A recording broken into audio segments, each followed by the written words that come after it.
Today we will discuss about the most interesting topic in I/O management, that is called as a disk scheduling algorithm.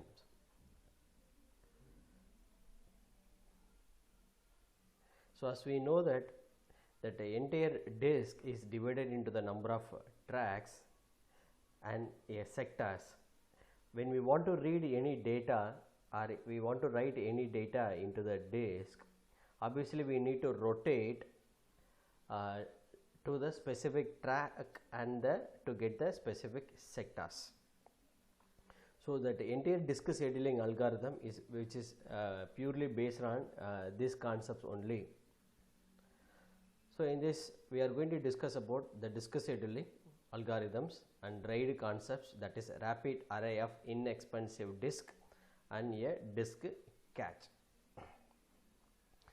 First, a disk scheduling. Over the 40 years, there is a tremendous increment of processor and memory in terms of the speed, which influences the disk access in a very faster way. But the disk is a very slow device. The speed when compared to the processor and main memory, the speed is very less. We can say it is a maximum 4 times lesser than the processors and memory speed. So the processor and main memory speed is about every year it is increasing, that speed is by about 2 orders of magnitude, but whereas in disk it is only a 1 order of magnitude. So if this continues still in the future also, because of the hardware devices. So here the performance of the devices is very vital concern to increase the system performances also. So in this regard, the many researchers have put their effort to improve the disk performance. So they landed up with many different algorithms to get or to optimize the performance of the disk. Usually in general, a disk performance which is based on a computer system, a operating system, and how many number of I/O channels are there, and a disk controller hardware. So the entire operation, disk I/O operation, it depends upon these 4 factors. So based on that 4 factors only, we can decide what is the disk performance. In all these things, we may feel some delay supposed to be presented in that after issuing the request, I/O request, to access any of the data, that is either read or write into the particular sector or tracks, under the tracks, we may find some delays. So this is a diagram for general timing diagram of disk I/O transfer. So first we need to wait for the particular device. Once the I/O request is issued, then all the processes supposed to be in the queue at the waiting state. It will wait for the device, and once after getting the device, we need to get the channel also, that is I/O channel also, because some disk controller, it may uses a single I/O channel or a more than one I/O channels may be used. Then after that, after getting the channel, we need to rotate the particular arm head, that is a disk head, into the respective track where the particular where our own data is available, that is called as a seek time, and we have a rotational delay also. After that only we can get we can do our own actual operation, which is may either read operations or a write operation. So this entire period of a time the particular device is busy. So the general principle of this scheduling algorithm is the disk is rotating in the constant speed. So if we want to read or write, first we need to position at the desired track. That is, the head supposed to be there in the particular track where the data is available for the read as well as also the write. And after that, once if we find the track, then we need to determine and the sector, because all the disk arms are segregated into the number of tracks and as well as also the sectors.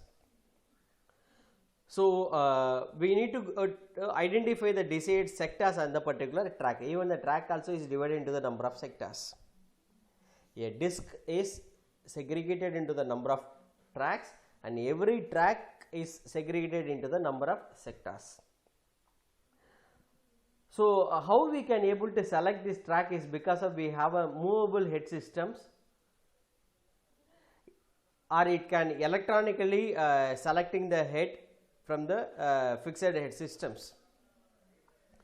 On a movable head system, the time it takes to position the head at the desired track is known as the seek time. So what do you mean by seek time? Seek time is the time it takes to identify the desired track. Our head position supposed to be in the desired track. The time taken to position the head at the desired track is known as a seek time. Once the track is selected, then we need to identify, we need to inform to the disk controller that I want to have this sector. So we need to go for the appropriate sector rotations also to identify the desired position. Then rotational latency or rotational delay is defined as the time it takes for the beginning of the sector to reach the desired head to perform the read or write. It means it's a time taken to move from the beginning of the sector into the desired sector from the desired track. That is called as a rotational delay or a rotational latency. And what is access time? Access time is a combination of, it's a sum of both seek time and the rotational delay. That is the time it takes to get into the position to read or a write operation. Then once the head is in the position, that head is in the particular position, then we will perform the data transfer operations. That time, how much time it required to transfer the data after reaching to the specific track and specific sectors, and that is called as a transfer time. So in this case, the several queuing delays is normally associated with the disk IO operation, because when all the processes issues an IO request, it have to wait for the certain moment of a time to get the particular device, and after getting that, after assigning the devices into the particular processes, then we need to wait for the moment to get the IO channel. So if the devices may use a single IO channel or a set of IO channels, this also leads to the additional waiting time to access the particular channel. So after accessing it, the seek is performed to begin the disk access. That is, a seek time is going to start, that is to find out the desired sectors.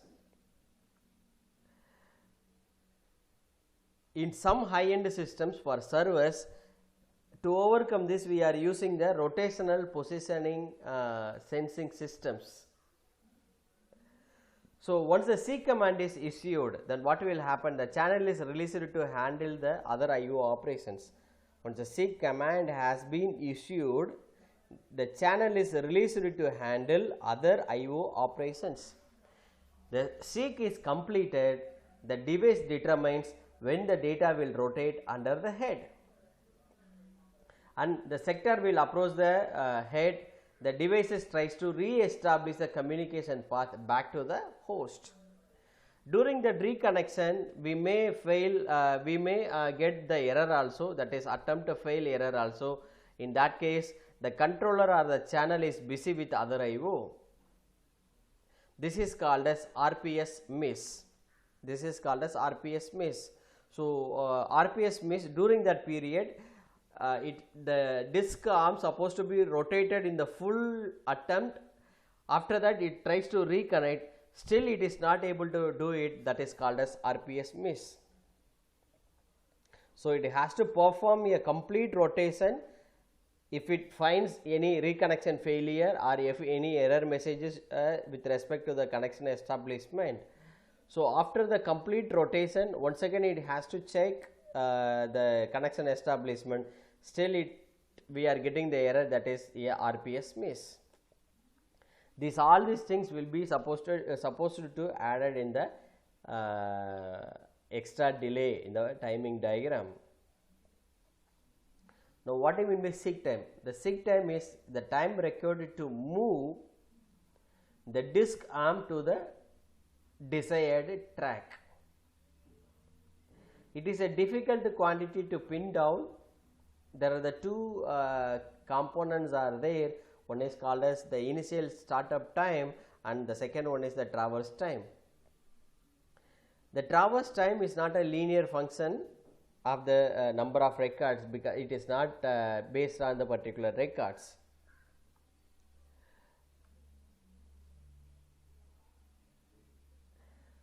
Now, in earlier stages we have used the disk size, the diameter is the 14 inches, that is a 36 centimeter, whereas in nowadays we are using a 3.5 inches, that is 8.9 centimeter. So, in that case the seek time is reduced, but in average seek time on any contemporary hard disk is under 10 milliseconds only, even if it is in a 14 inches or even it is in the 3.5 inches. The next is the rotational latency or a rotational delay.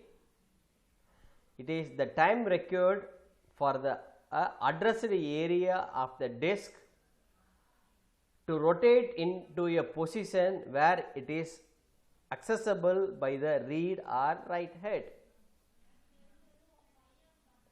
So, after finding the track, that is a seek time, after finding the track, the time taken to move the data, so move the disk to the desired sectors or the beginning of the sectors to perform a read or write operation, that is called as a rotational latency.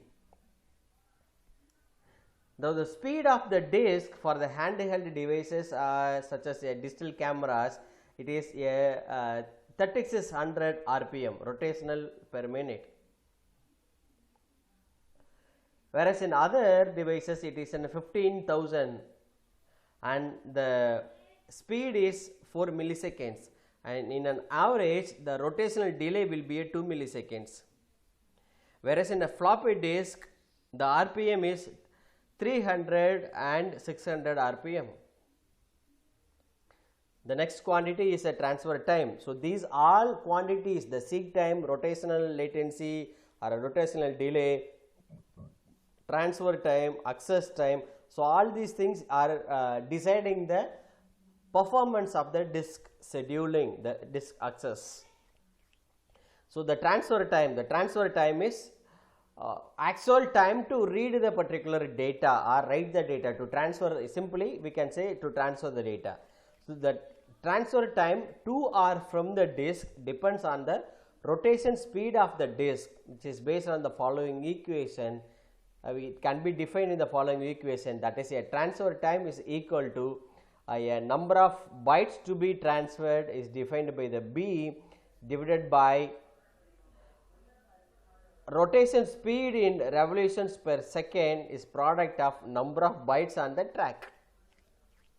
And average access time is also defined TA equal to TS plus 1 divided by 2R plus B divided by R product of N,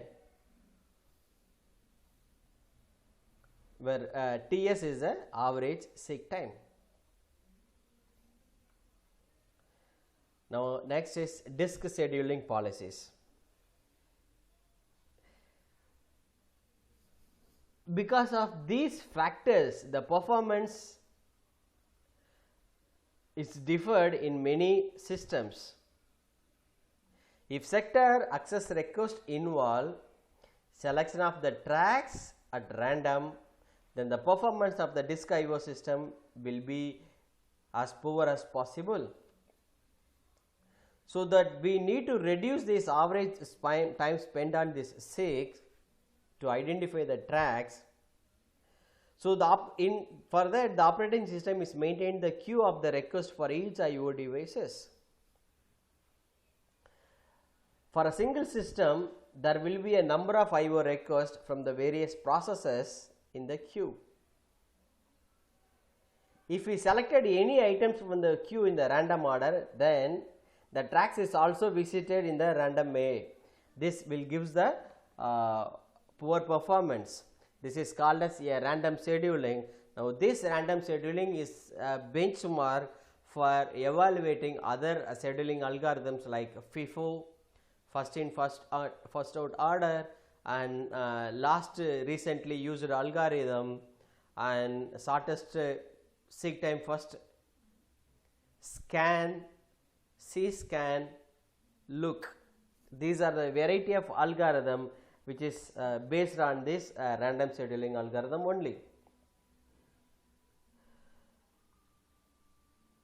So initially the disk head is located in the 100th track, and the total size of the disk is having a 200 tracks. So here we are going to perform the random request only based on the disk queue. The request will be processed only in the random fashion. So every algorithm we are going to see the comparison also. In this, the vertical axis is defined as the number of tracks, and the horizontal axis is defined as the number of tracks traversed. That is a number of tracks we visited with the help of that algorithm. So in this entire disk scheduling algorithm, I am going to take the example of I want to read the 55th track and 58th track and 39th track, 18th, 90, 160, 150, 38 and 184. Now FIFO. So all the processes leaves the request which will be stored in a processes request queue. It is going to be followed in the sequential order, that is first in first out. So it gives a fair performance because every request is addressed in the based on the order. So the disk access are in the same order as the requests are originally received. So this is a diagram. See, in that case, my disk initial position of my disk head is the 100th track. From that, the first request which I received is 55. So it visited from the 100th track into it's a 55, then 58, then it is a 39, then it goes to 18, then 90, then 160, 150, 38 and 184 in such a manner. So that's why it is called as a FIFO order. So all the requests are addressed in the manner of how it is released by the request is released by the process. It is in the sequential manner.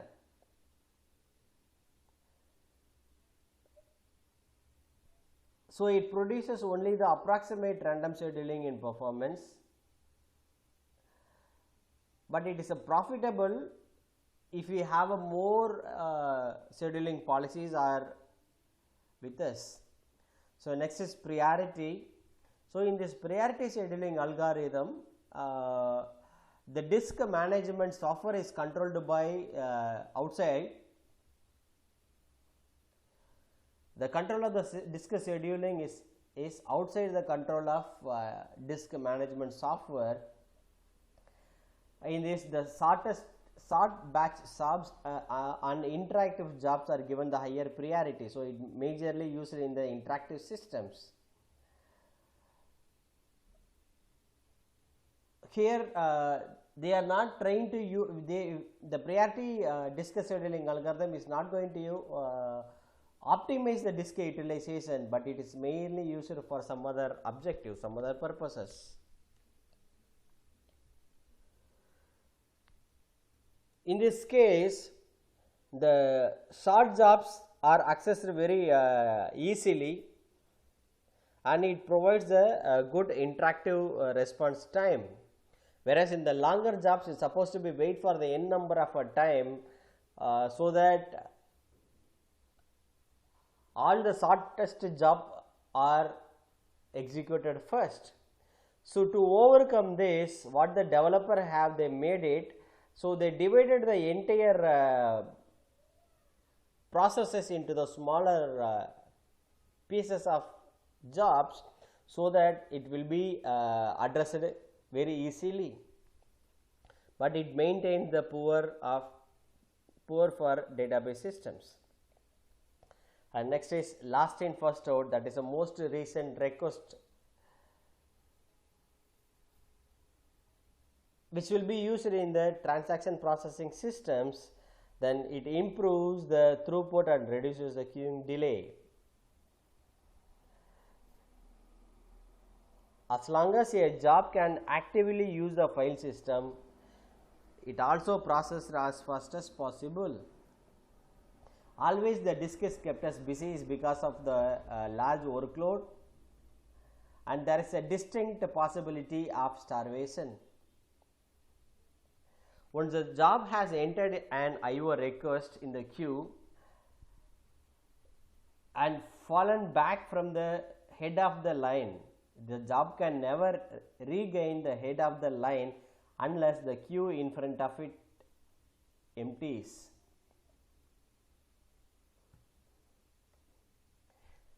The third algorithm is shortest service time first. In this, the disk scheduling algorithm, it is going to use select the IO request, which is it having only the least movement of the disk arm from its current position. So, it uses the minimum seek time, and it produces the better performance than FIFO.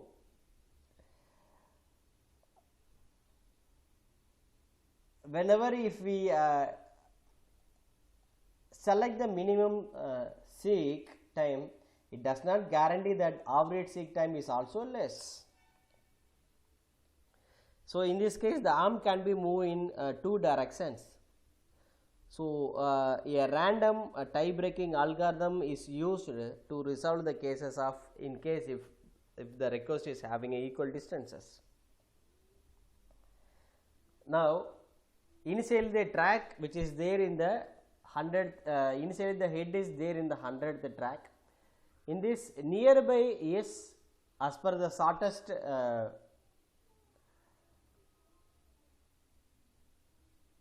service time first algorithm, the 90 is very nearer to the particular initial disk, then it will visit 58, then it visits 55, it travels the 55, then it visits 38 and 39, then it moves to the 18, then it come down to 90, 160, 150, it is going like that. The scan algorithm.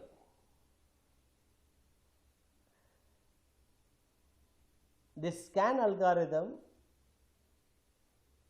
overcomes the problems of FIFO, that is, it leaves some requests may be unfulfilled because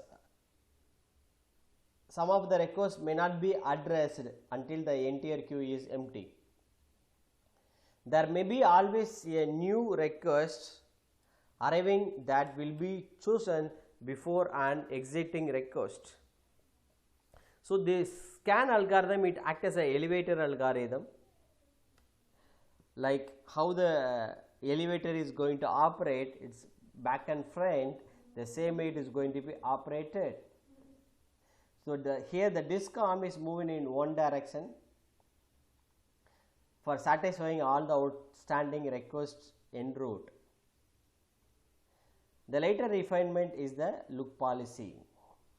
There is another one, there is a small refinement is happening in that the scan algorithm. So they defined the new algorithm which is called as a look. So the service direction is then reversed and the scan proceeds in the opposite direction, again picking up all the requests in order. So in the scan algorithm, first it will go which is nearby the initial head position, then it is moving forward, it move in one direction and it is going to be addressed in other directions also.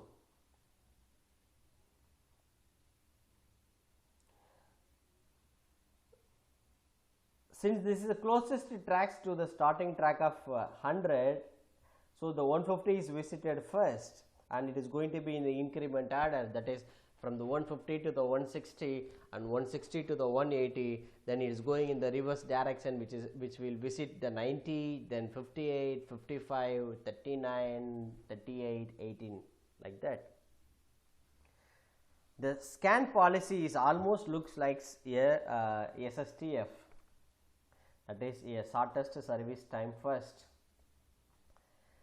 Now what we seen is a static example. Even if we have a dynamic also, the scan is similar to the SSTF.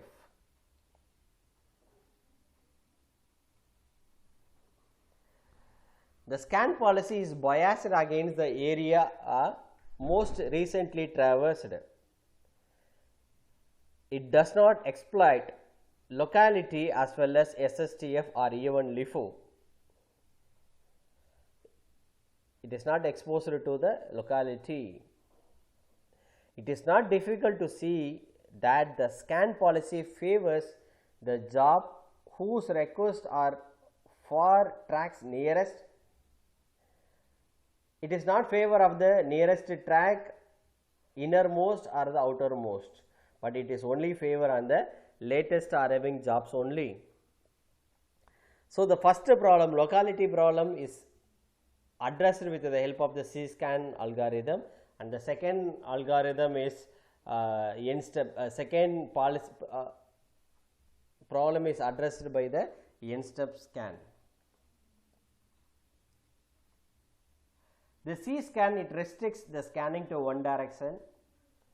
When the last track has been visited in one direction, then the arm will move empty into the other end and then it starts the scan, begins again. While returning from one end to the another end, in this C-scan, the disk arm is not going to read any tracks, it is coming only empty. But whereas in the scan, it is like a elevator, up and down it will traverse some data, it visits some tracks. So in this expected time of this scan is maybe it is a t, then the expected interval for the sector as for the peripheral part, it is a 2t. In C-scan, the interval time is t plus S max. S max is the maximum seek time. So see in this diagram, which is initially the track is in the 100th head position. Sorry, the head is in the 100th track position, then it will visit 150, then 160, then it move to the 189, then it move in the other direction. During that other direction it will not visit, whereas in the scanning algorithm it is also visited certain tracks. Then it is going to start from 18, 38, 39, it's go on. So n-step scan and F scan. So in this, arm may not move for a considerable period of a time. For example, one or a few processes have high access rates to one track. Then obviously it is a monopolize the entire systems. So in that case the performance will degrade because it having the high access rates. So the high density multi-surface disks are more likely to be affected by these characteristics. So to overcome arm strictness, what we are going to do is, in next step on F-scan algorithm, we are going to segregate the queue into the some number of segmentations. So the disk request queue can be segmented.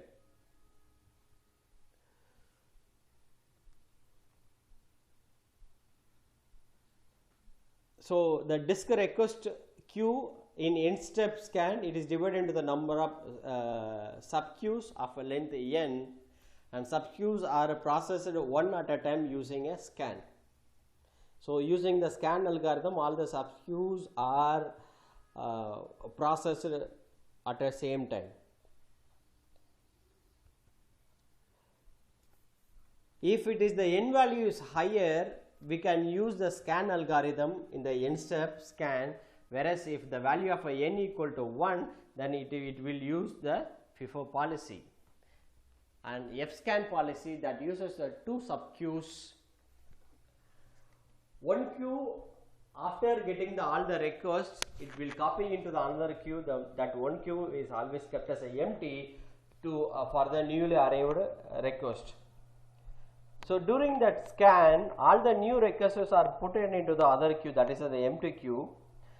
So the service of the new when the services will be happen for the new queue is after successful completion of that old queue, then only that emptied queue processes will be addressed. So this is a comparison of the various disk scheduling algorithms. First one is the random disk scheduling and first in first out, priority, least in first out. Then based on the selection according to the request item is shortest service time first, scan, that is back and forth over disk, it acts as an elevator, so it have a better service distribution, and C-scan, it is a lower service variability, only one way it is going to be do when we are moving into the other end, it is going kept as empty. N-step scan scans for n records at a time, so the service is guaranteed. All the IO processes, the requested processes are serviced. Then F-scan, the load sensitive, it is based on the load sensitive only, the performance which is based on the load sensitive only. So from this we can easily understood that the performance of the disk scheduling algorithm, it always create the bottleneck, so that many researchers have put their effort to improve the performance of the disk, which is on par with the main memory and the processor. In this, there are the various parameters which influences the performance of the disk scheduling. One is a seek time, second one is a rotational latency time, and third one is access time, then transfer time. As we know that the entire hard disk, it have a number of disks, and which is divided into the number of tracks. Within a disk, it is divided into the number of tracks, and within a track, once again it is divided into the number of sectors. So if you want to perform any read and write operation, once if we get the track, we are not in the position to complete our operations. We also to identify the sector also where the data is to be written or to be read.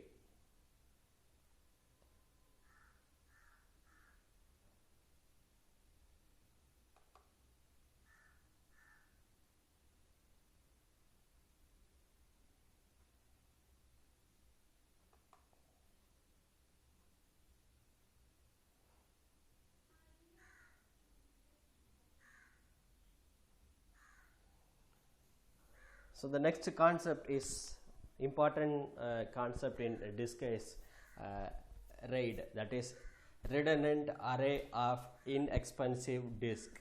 Instead of keeping a single disk, we will have a more than one number of copy of the data disk for more reliability. The well-known simple typical example is called as mirroring concept. So what mirroring concept, as what they are doing in the banking sector, every day is transaction is updated in that branch which is the server which is located in the branch, and after that it will located into the it is also updated into the or stored into the server which is located in the main branch also. So here that redundant array of inexpensive disk, they are making use of priority to understand the redundant data. Okay, so to handle more than one read write request, we are going to use the multiple disk. So in this case, the disk failures can be easily identified with the help of the parity, because for every disk, for every information, we are going to calculate the parity of the particular info. So if there is any changes in the particular bit, obviously the parity is also changed. So with the help of these schemes, they are easily recover the disk failures. That's why I said it is for reliability, and for more reliable schemes they are using the RAID. So RAID is redundant array of inexpensive disk. So all the physical devices in the operating system concept is viewed as a single logical drive, and data are distributed across the physical drives of an array, and redundant disk capacity is used to store parity information which provides reliability from the disk failure, that is recoverability from the disk failure, that is for a reliability. And RAID 0, that is it is a normal one, there is no any mirroring concept, there is no parity mechanism is here. It is disk failure has catastrophic, there is no redundancy here, and this can be used for the parallel read and write. And next level of RAID is RAID 1, that is called as a mirrored, which I told you earlier in the banking sectors what they are using. Here see that I have 4 disk drives. So all the 4 disk drives are mirrored. We have another one copy of the same disk drives. Whenever if we are doing any operations in this, it automatically updated into that mirroring also. So with the help of these duplications, if there is any failure in the particular data, we can able to regain the data with from the mirrored disk. So this they are not going in this concept, in this level, they are not using any parity right now. With the help of this mirroring, that is redundancy of the disk, they are recovering the data in disk failures. So the reliability can be achieved in the mirroring concepts. And RAID level 2, it uses the Hamming code. So every error is going to be identified with the help of Hamming code, and it is also to be corrected with the help of the Hamming code. Here the disk is also mirrored, but every time we are going to call for entire disk, we are going to calculate the Hamming code to identify and to detect and correct the particular error. So the Hamming code is a error correction mechanism. It can correct both a single bit as well as also the double bit. And RAID level, next level, that is a 4th level, is RAID 3, that is a bit interleaved parity. Here the parity is used, which is similar to the RAID 2, but the difference is here we are using the parity bit also. So in this parity bit is going to be stored in only a single drive.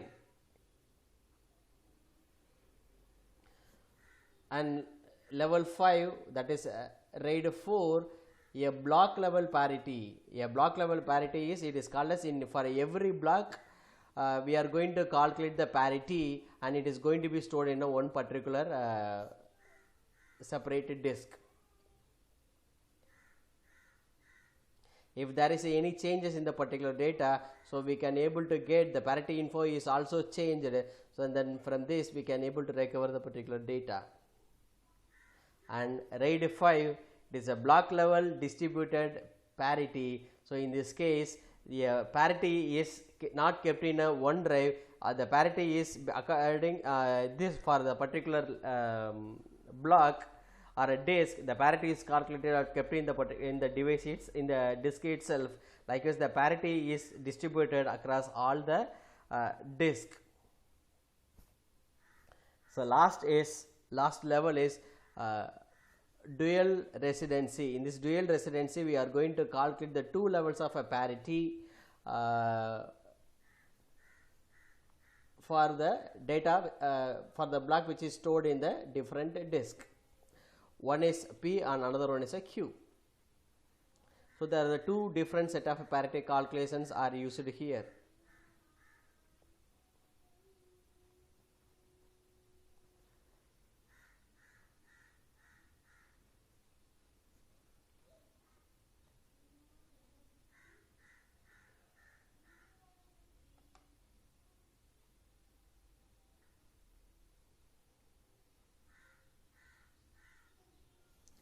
So the next concept in I/O management and disk scheduling is disk cache.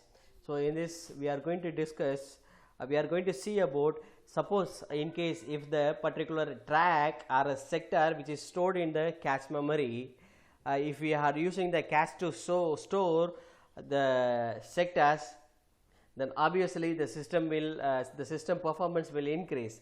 Now this disk cache, we are going to discuss in what way, in what manner we are going to maintain this cache memory. So when the I/O request is made for a particular sector, a check is made to determine if the sector is available in the disk cache or not. So what is there in the disk cache? It contains the copy of the disk sector on the disk. The buffer is there in the main memory to improve the system performance. So in that case, we can use the two major concepts. One is the least recently used sectors are to be stored in the cache memory, and the least frequently used data or sector in the disk are to be stored in the disk cache. And another one, the frequency based replacement. And if we are using the LRU, least recently used disk cache, then what is the performance? This least recently used is mainly used in the online transaction systems.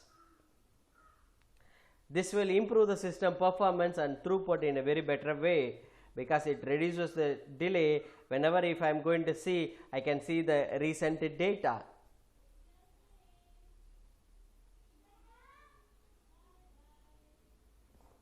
I hope you will understand the concepts of disk scheduling, RAID, that is redundancy array, inexpensive disk, array of inexpensive disk, and disk cache. If you have any queries with respect to these topics, kindly send queries into my mail so that I will answer you immediately. Thank you.